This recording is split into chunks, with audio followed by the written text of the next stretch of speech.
तुम्हारी मेहंदी जिसने भी लगवाई उसके हाथों की रंगत ही अलग है। देखो आरती के हाथ देखो जरा।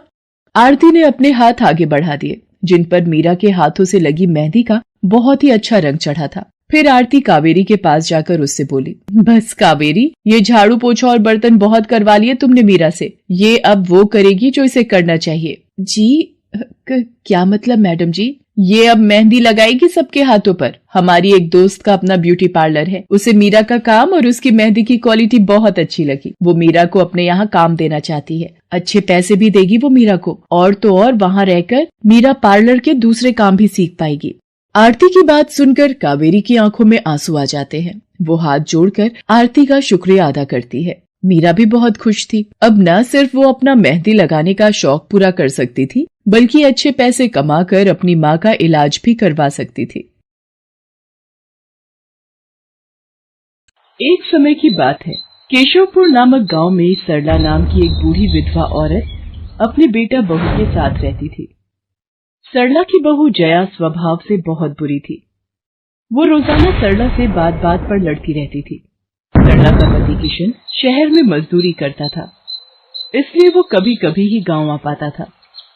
किशन शहर से घर खर्चे के लिए पैसे भेजता तो 2 लिफाफे भेजता, एक अपनी माँ के नाम और एक अपनी पत्नी के नाम। पर जया सरला के पैसे भी अपने पास ही रख लेती थी। ऐसे ही एक दिन, ये सरला देवी और जया जी के नाम के मनी ऑर्डर हैं। लाओ लाओ भैया, जल्दी से मुझे दे दो। ये सरला देवी के हस्ताक्षर करके ही उन्हें मिलेगा। माँ जी आराम कर रही हैं, लाओ मैं अंगूठा लगवा कर लाती हूँ। ए बुढ़िया, जल्दी से इस कागज पर अंगूठा लगा दे। भैया मनी ऑर्डर मुझे दे दो। जया सारे पैसे अपने पास रख लेती है और अपने और बेटे बिट्टू के लिए खाने पीने की चीजें खरीद लाती है। माँ बहुत भूख लगी है। ये देख मैं तेरे लिए कितने सारे पकवान लाई हूँ, पूड़ी, छोले, समोसे, कचौड़ी। चल हम दोनों मिलकर खाते हैं, मजा आ जाएगा।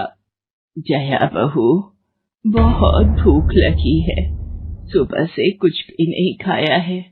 अगर थोड़ा सा कुछ खाने को मिल जाता तो। पता नहीं इस बुढ़िया को कितनी भूख लगती है, जब देखो हम माँ बेटे के खाने पर नजर लगाती रहती है। ये ले पकड़, आधी कचौड़ी दे रही हूँ, अब रात तक कुछ खाने को नहीं मिलेगा। और तुझे तो मैंने बोला था कि कपड़े धो देना, तेरे से अभी तक कपड़े नहीं धुले। ये कचौड़ी खाकर चुपचाप सारे कपड़े धो देना, नहीं तो मुझसे बुरा कोई नहीं होगा। बेचारी सरला कचौड़ी का एक टुकड़ा खाकर भला क्या पेट भरती।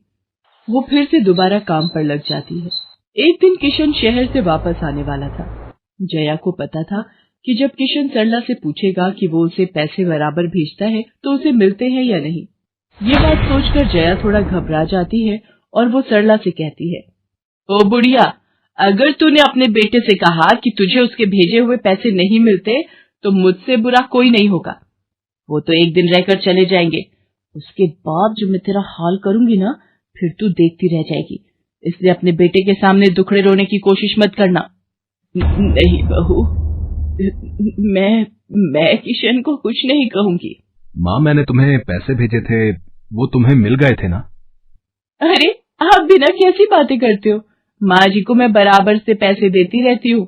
माँ जी ये लो गरम गरम पनीर के पकौड़े, आप भी खाओ।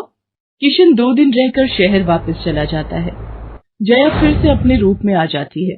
दिन भर सरला काम करके एक दिन चक्की से आटा पिसवा कर लौट रही थी कि अचानक उसे चक्कर आ जाता है।